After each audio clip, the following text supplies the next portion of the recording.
Hey everyone, if you're a regular listener of Far From Home, you know I'm taking a break from the show for a few months to do some traveling and gather some more stories for my next season.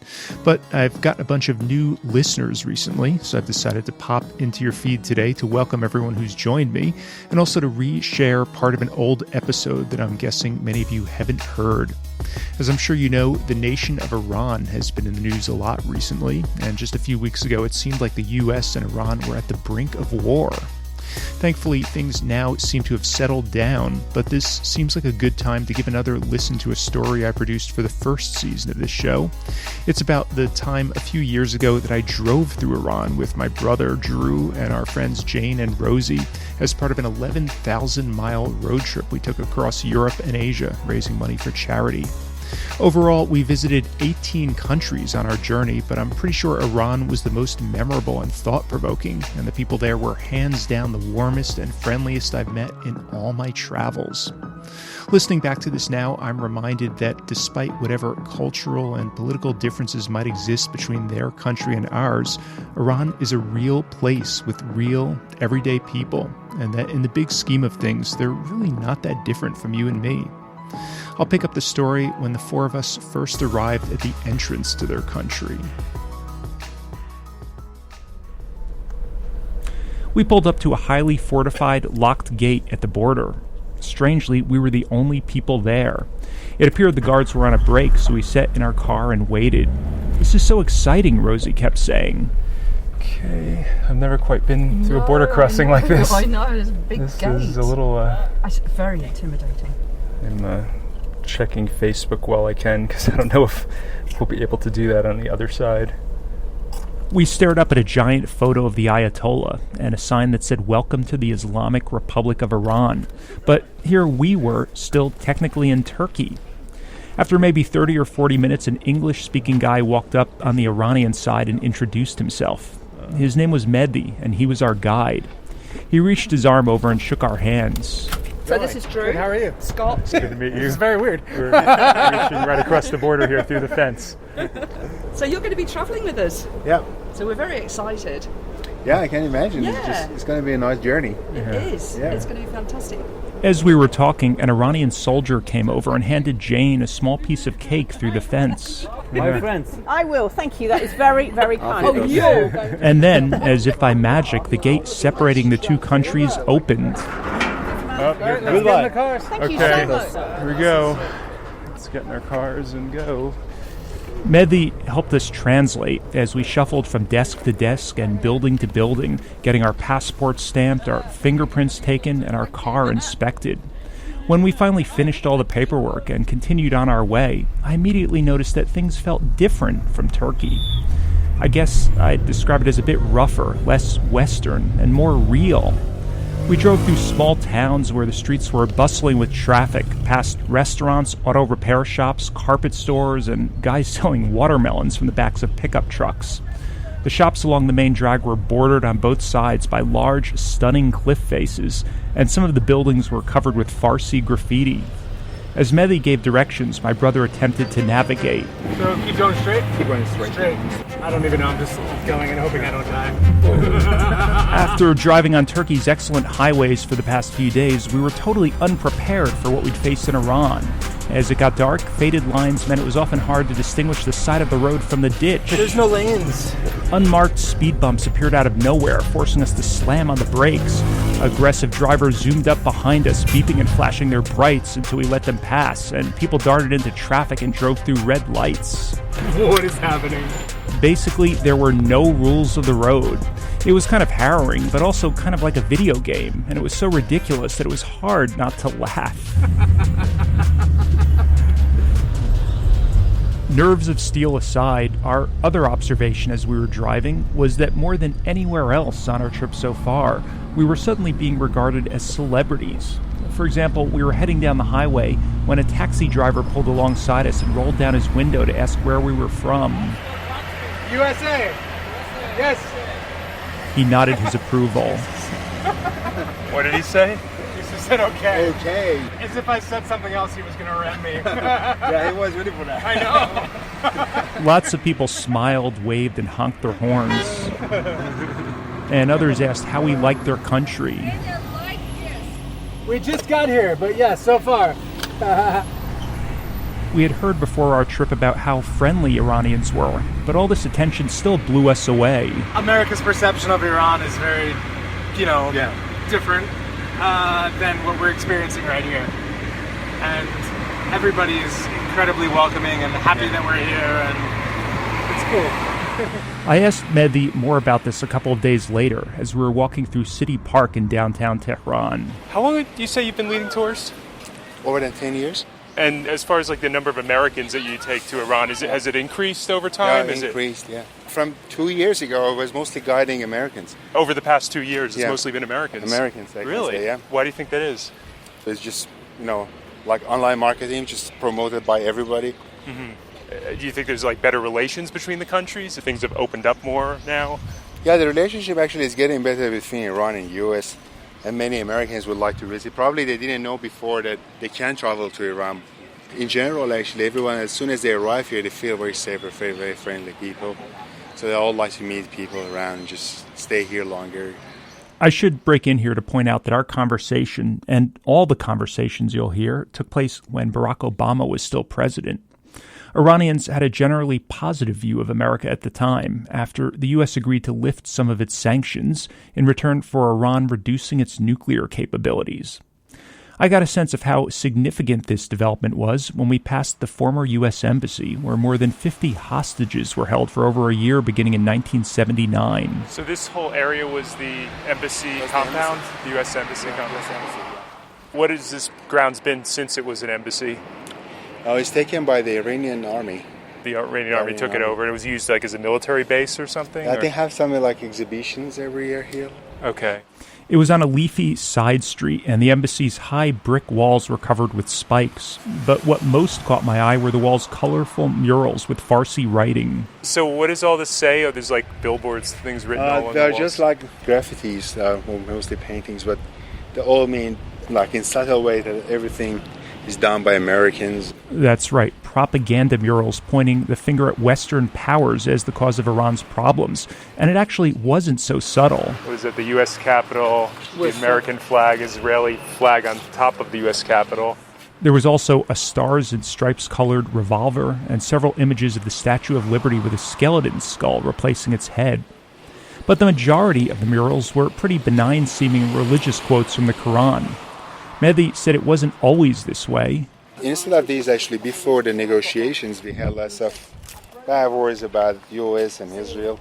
But they're all cleared as soon as we started talking to the rest. So these things we see painted now were just recently painted over? Yeah, like about 2 years ago. Okay. And then just they kept one at the end. That's what we saw. The one that said down with USA at the end? Just in case, they kept that one. So to recap, the nuclear negotiations started, tensions thawed, and many of the iconic anti-American murals that had long graced the embassy compound's walls suddenly disappeared. Of course, a lot has changed since my visit. Under President Trump, the rhetoric has heated back up, with administration officials now calling Iran the world's biggest state sponsor of terrorism and making public statements that Iran is being put on notice.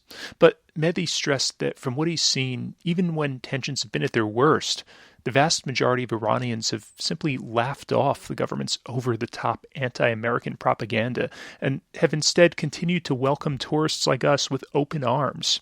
He said the practice of viewing the world in all its complexity hasn't always been mutual, though. What do you think are the biggest misperceptions that Americans or Brits or people from other places might have about Iran? It's a very difficult question. Probably the geography knowledge is just not too much for them. They just don't know a lot. They don't know a lot. It's all one country, right? And ISIS is ruling everywhere now. Right. So that's maybe the perceptions of the Americans or Brits nowadays. They group it all together with the other countries in the Middle East. Maybe most of them think that, Middle East is one country and it's Iraq. It's just totally different culture, different language, different people. And it's a lot safer than Iraq or Afghanistan or somewhere. Yeah. I think because of all the perceptions Americans have about Iran, I think they'd be surprised that the reception that we've gotten, like people are so excited when they've seen us on the highway honking horns and everything. Like, why are Iranians so excited to see us? Is it just because we're rare? There's not as many Americans? When they see actually in reality, the American tourists will come as a the foreigner to visit a country. It's just very amazing for them to see that. How is that possible? So the Americans come here, enjoy, and just let's be friendly and welcome to them to enjoy more the trip. Now, to be clear, I don't have any illusions that Iran is a totally free and democratic country, nor do I intend in any way to downplay its long history of violating all sorts of human rights. In fact, many of the countries we travel through in Central Asia, unfortunately, have similarly poor records in that regard. But we didn't go to Iran to argue politics or campaign for change. Rather, as simple as it sounds, we just wanted to meet people face to face, learn from each other, and engage in dialogue. If I had to pick one moment that really stood out to me, it was when we were walking around the grounds of Tehran's historic Golestan Palace, and an enthusiastic guy named Syed approached my brother and me and struck up a conversation. Do you prefer to speak in English? Yes, okay. Jane corrected him. Well, they don't speak English. They speak American. Oh, yeah, I got the point, yes. I'll do my best to change my accent in American, yes. Welcome to our country, Iran. Thank you so much. I'm a teacher in English, and he's my friend. Yes, most of the time we have free time. We come here just to practice our English. And now I'm so happy that you are here and you can help us to make our English better. Okay, is this the first time that you travel to Iran? Yes. Okay, after the negotiation between Iran and 5+1, how do you see the relationship between Iran and the United States of America? Yeah, tell us, Challenge, Scott. Tell us, how do you see that relationship? I don't like just to ask you, for example, hi, how are you, where are you from? Yes, I'm not a politician, I'm just a teacher, but I want to have better idea to make myself clear about the relationship that we had between United States of America and our country. I think it's improving, but it's still very much up in the air. We have a long way for having better... A long way, yes, very much so. I think the Iran nuclear deal is a start. Yeah. But who knows how that will all... But unfortunately, we have no more progress for that. The conversation went on like this for a few minutes, and my brother and I, not being experts in foreign policy, kind of stumbled around trying to find something coherent to say. Finally, I decided to fess up. The thing is, I think the average Iranian here probably knows a lot more because this affects you. And I think in places like back home, like in the United States, like people maybe hear something about it in the news, but they don't know all the details of, people don't follow it as closely. And Iran seems very far away. Obviously, you're following it very closely here in the news, I imagine. Most of the people in Iran like to have a good relationship with your country. Of course. I think it's not the problem of the people, the problem of the government. Of yes, course, same as your government. Yes, absolutely. You are so kind, same as the people and same with in all our of country. you. I think most Americans don't know much about Iran. We only know what we see on the news. Maybe we have the Iranophobia in your country, yes. But when you travel and come to our country, I'm sure you change your idea about it. You need to stay more in Iran to understand us better, especially the people of Iran. Rosie jumped in. But it's interesting because human nature fears what it does not understand. So people like us are open-minded. Our minds are already open to meeting and talking to people like you. So we are the people who have to go home and change the minds of other people. It's a great because idea. They're not going to come to you because they're fearful. Fearful because the idea of traveling to Iran sounds scary to many people in the West. At one point during our trip, my brother and I posted a photo on Facebook of the two of us riding the Tehran subway, and one of our relatives commented that we were quite brave. That's what everyone says, I replied, but once you're here, you realize that the vast majority of people's fears are unfounded. We haven't experienced any hostility or negativity whatsoever since arriving in Iran, and in all my travels around the world, I've never been anywhere where I felt so welcomed, I said. One Friday evening, we were passing over this sort of futuristic double-decker pedestrian bridge connecting two parks in downtown Tehran. This is so cool. So much more modern than I would have expected. There was a gentle breeze, the weather was gorgeous, and it was late in the day, so it was really crowded since everyone had come to watch the sun set over the skyline of the city. As we walked along, random people kept coming up to ask us questions, share their stories, or get permission to pose with us for photos. After chatting for just a few minutes, several even invited us to their homes to meet and have dinner with their families, invitations we unfortunately had to turn down due to our packed schedule. Rosie and Jane met a teenage girl who was studying Shakespeare in school and whose favorite TV show was Desperate Housewives. She and her friends ended up hanging out with us the rest of the night. Meanwhile, my brother and I were approached by a guy named Danielle who spoke perfect English but had never met an American before and had trouble believing that we were honest-to-God, real-life United States citizens there in the flesh. "You're bullshitting me," he said, and asked us to show him our passports before we finally convinced him. Sorry because of my language, because I was shocked. Have you never seen Americans? No. Really? Really? Oh, okay. No, Americans can come. I have family there, but I haven't seen them. Where's your family?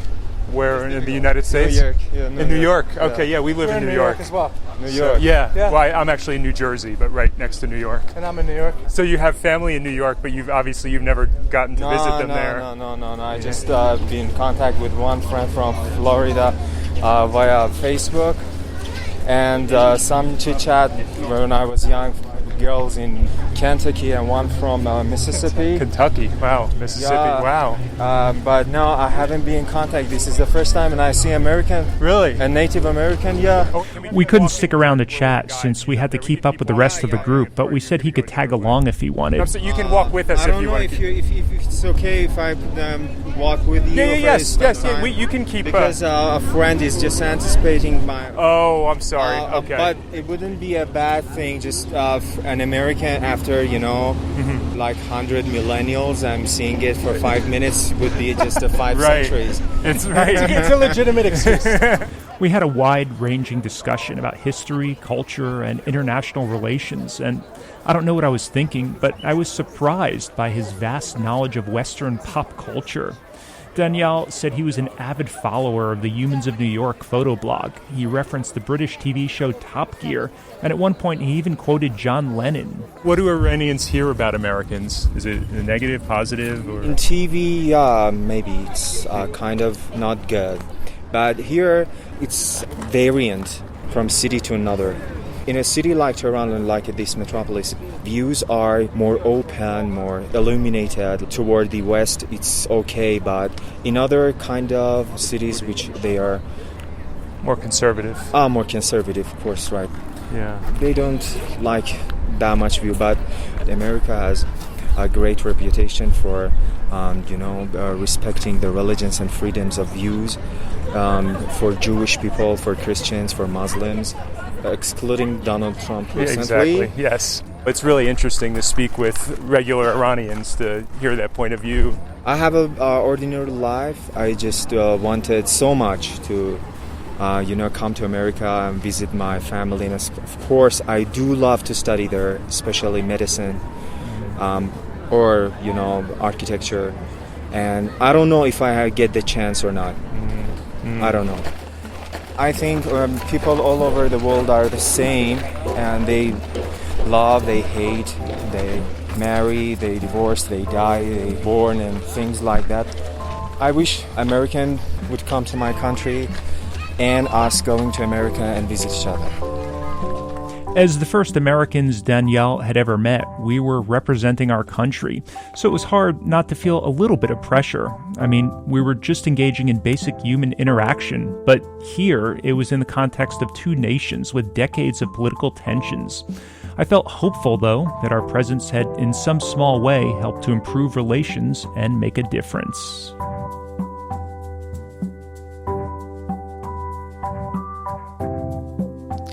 If you want to hear more stories from Iran and from other places I traveled and people I met on my trip, I invite you to go all the way back to the beginning and check out the first season of this show. There are a ton of crazy and fascinating stories like this, and other listeners have told me it's highly bingeable, so I think you might like it. As always, you can follow Far From Home on Instagram or Facebook, tweet me at Scott Gurian, or visit my website at farfromhomepodcast.org to see photos and videos that go along with all my stories. Until next time, thanks for listening.